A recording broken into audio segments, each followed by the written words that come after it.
देखे, मुझे अभी तक समझ नहीं आया कि आप मुझसे क्यों मिलना चाहती थी और नसरीन के बारे में मुझे क्यों बताना चाहती थी। देखो, सीधी बात करूंगी तुमसे।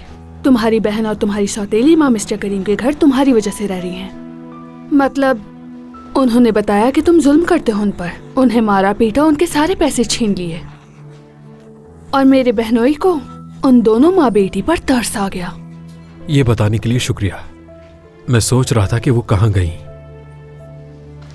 तो अब क्या करोगे तुम?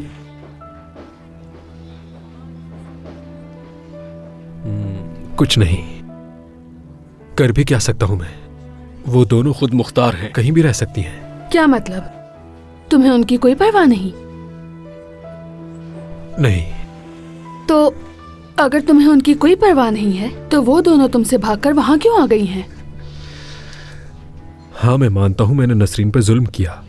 उसकी शादी ऐसे आदमी से कराना चाहता था जिसे वो पसंद नहीं करती थी। हाँ, तो फिर नसरीन सच कह रही थी।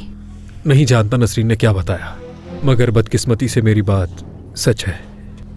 शायद इसी की हकदार थी वो।